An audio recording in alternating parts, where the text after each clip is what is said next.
paglalakbay ng inyong diwa. Pagsaksi sa mga pangyayaring hindi mo sukat akalain.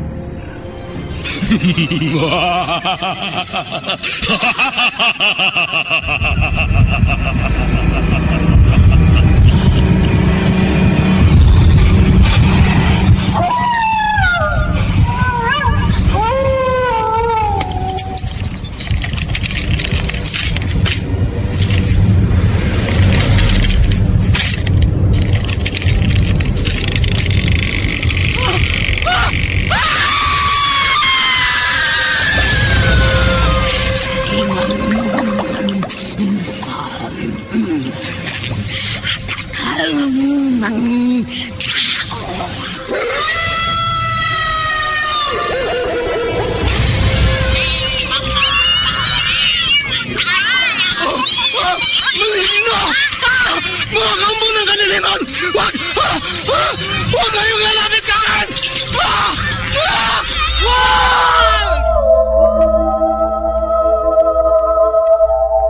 Mga kababalaghang hindi kayang tanggapin ng inyong isipan, nagaganap tuwing sasapit ang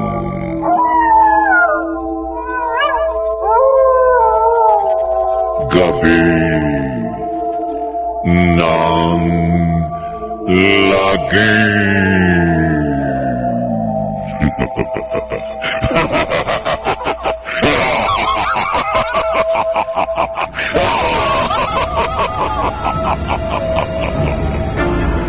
Pinagsamang produksyon ng DZRH at Star City.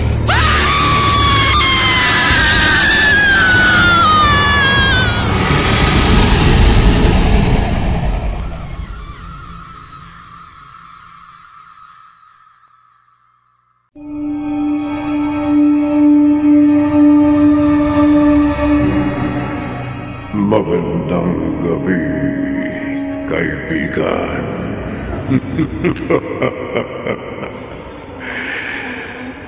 Kagabi, nalaman natin pareho pala ng probinsya sina Adrian at Isabella. Noon din, nakiusap ang binata na kung pwede itong sumama sa kanilang pagbabakasyon sa Santa Ninfa. Sino ang babaeng multo sa panaginip ni Adrian? At bakit sinasabi nitong magbabayad siya sa isang kasalanang wala siyang ideya kung ano? Narito ang ikalawang bahagi ng ating tampok na kwento sa linggong ito na pinamagatang ang paghihiganti. Sa isa na naman, gabi ng lagim.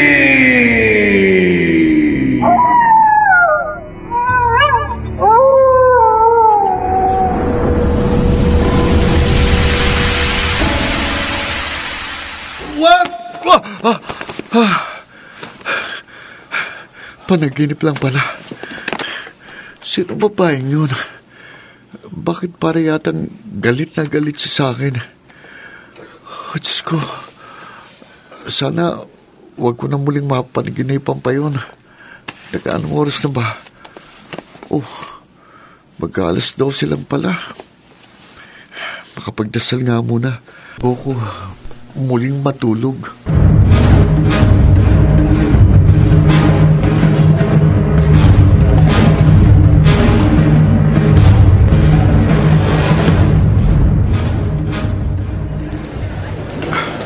Magandang umaga, Miss Perez. Ang ganda mo naman. Ganda tuloy ng umaga ko. Sus! Nambola pa tong si Mr. Trinidad. O ano? Ano na naman kailangan mo? Pangongopya ka na naman ng assignment, no? Grabe siya, oh. Ganyan lang ba ang tingin mo sa akin? Joke! Ito naman, masyado mo tampuhin. Bakit ba kasi sumabay ka sa akin ngayon? Dati naman, lagi mong kasama yung mga katropa mo. Napapansin ko nitong mga nagdaang araw. Ako na lang lagi sinasamahan mo. Bakit? Isabella, may gusto sana akong sabihin sa'yo eh. Ano? Ano yun? Kung mo sabihin mangungutang ka, wala akong pera. Hindi yun. O ano nga? Kasi Ano? alam ko naman na alam mo na may gusto ko sa'yo. Oh, Pero gusto kong gawing formal. no? Pwede pa kitang ligawan? Ha? Sigurado ka ba dyan? Oo, Isabella. Sigurado ko. Matagal ko nang gustong gawin ito. Nahihiya lang ako sa'yo at kay Aling Maring. Naku. Di ko alam yung dapat ko sabihin eh. Pasensya ka na ha. Di ko alam yung sasagot ko.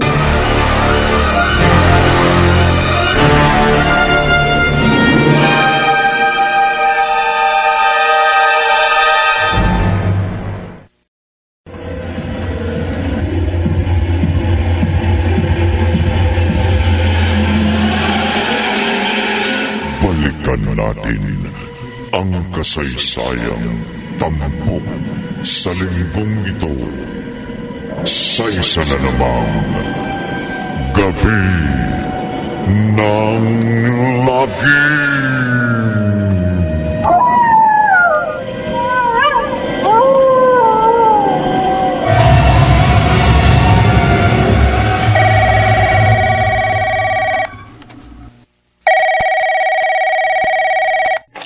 Hello? Sino ito? Anak, ako ito, nanay mo. Ay, Nay! O ano ho, kumusta na kayo? Napatawag kayo? Ayos lang naman kami dito. O ikaw, kumusta na? Abay, inihintay ko kayo ng apo ko Kailan kayo uwi?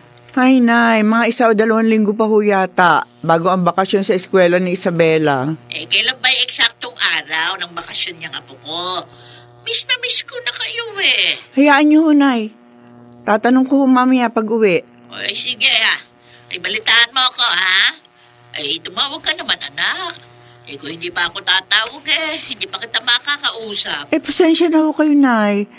Medyo busy lang ho dahil ako lang ho nag-aasikaso dito sa bahay. Alam niyo naman, mula ho nang mamatay yung asawa ko, ako na lang ang siya nagtatrabaho. Idagdag pa ho yung gawaing bahay. Ayun nga, iniintindihan ko naman yun, anak. O siya, sige na. At baka magkaidakan pa tayo. Miss na miss ko na kayo nakapupo.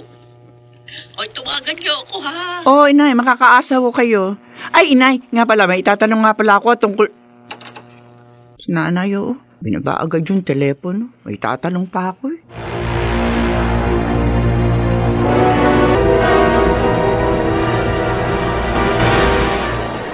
Ano, Isabella? Tatanggapin mo ba ang panliligaw ko sa'yo? Kasi Adrian, nangako ako kay nanay na tatapusin ko muna yung pag-aaral ko bago ako makipag-nubi. Hindi, basta hayaan mo lang ako manligaw. Kahit pagkatapos na nating mag-aral, saka mo ako sagutin. Promise, hindi kita mamadaliin na maging nobyo ako. Ay, hindi ko maipapangako sa'yo. Ganun ba? O sige, kung yan ang desisyon mo, nirespeto ko. Pero sana, mapag-isipan mo. Ayoko na kasing itago itong nararamdaman ko sa'yo Ay, Kaya, Aray, bigla sumakit ang ulo ko. Kaya, Oo, ano ba? Ano, okay ka lang? Mukhang inaatake ka na naman ng vertigo oo nga Salamat sa pagsalo mo sa akin, Adrian. Mukhang kailangan ko munang ipikit saglit yung... Teka, doon tayo. Halika, kapit. Okay. Dito. Maupo ka muna dito. Maya-maya, magsisimula ng ating klase sa first subject. Oo, magiging okay din naman siguro ako sa saglit na pagpikit ng mga mata ko. Oo, ayan, mukhang mawawala na rin itong hilo ko. Oh, no. Teka, sino yun? Ha? Sinong alin? Ayun no. Di mo pa nakikita? Yung babae dun sa likod ng mataas na halaman? Babae? Oo. Nakatago siya dun sa mga mahahabang dahon. Ito yan. Matalim. Matalim ang titig niya sa akin. Wala naman ako nakikita. Hindi ko nakikita ang tinuturo mo. Ayun o. Lumulutang siya. Ha? Duguan. Naagnas ang mukha. Nakaputing babae. Malapit na siya sa atin. Anong babae? Anong nakalutang? Huwag siya, Isabela. Huwag siya. Ayan na siya, Adrian. Ha? Ayan na siya!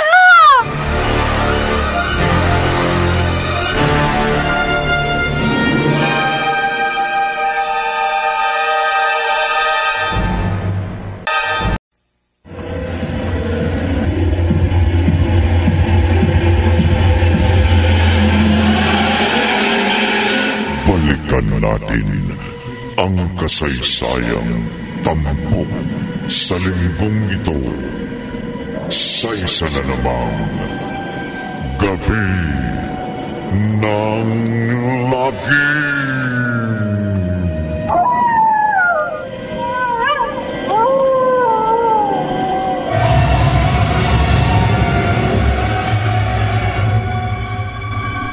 Gising ka na pala. Kumusta pakiramdam mo? Nasaan ako?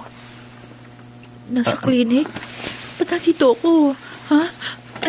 Huwag mo sabihin, hindi mo natatandaan ang nangyari. Bakit? Ano po ba nangyari? Hinimatay ka.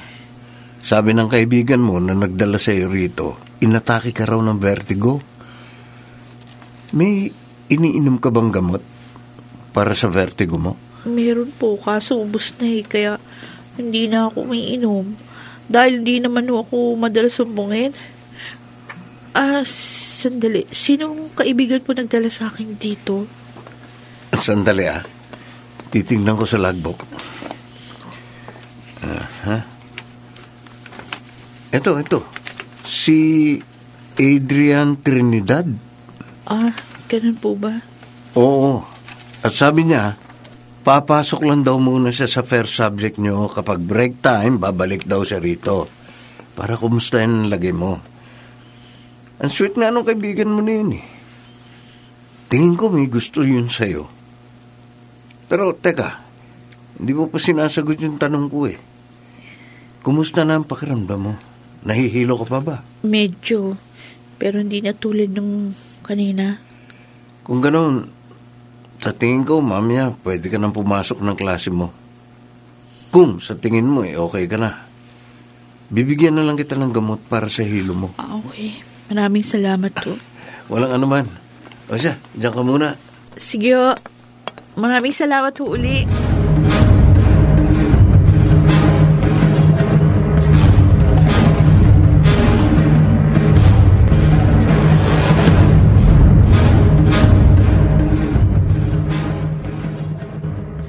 Okay, sino sa inyo ang nakakuha ng tamang sagot dito sa number 2?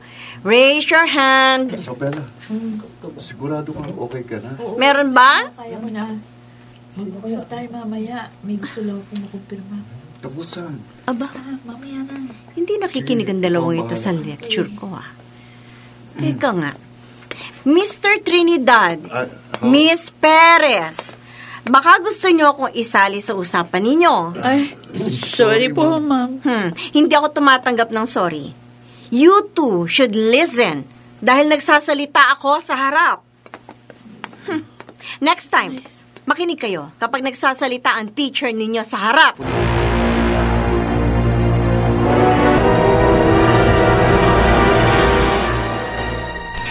Uy, nakatulala ka na dyan.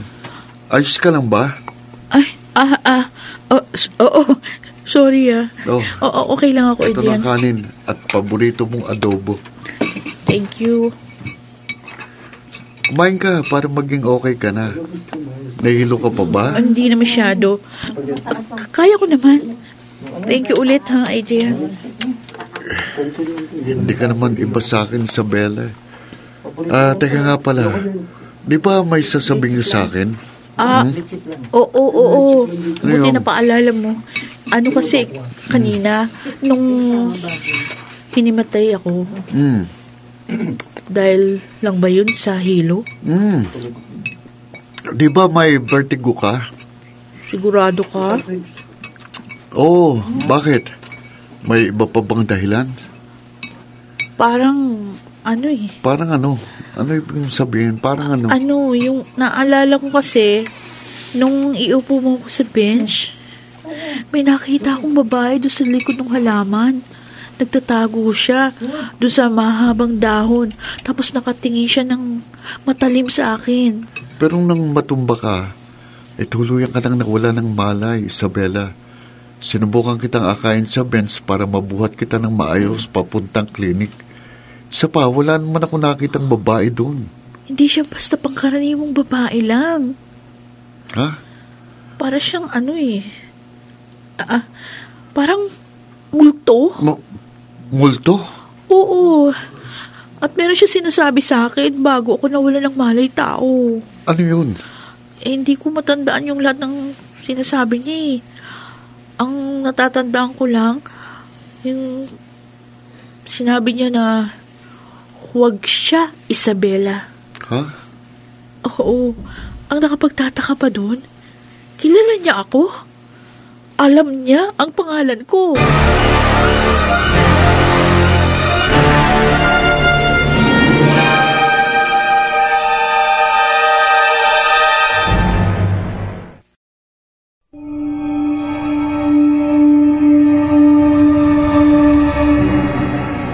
Sino ang babaeng multo na nakita ni Isabela sa likod ng halaman? Imahinasyon lang kaya ito? Pakinggan bukas ng gabi ang 3 bahagi ng ating tampok na kwento sa linggong ito na pinamagatang ang paghihiganti sa isa na namang gabi ng lagi.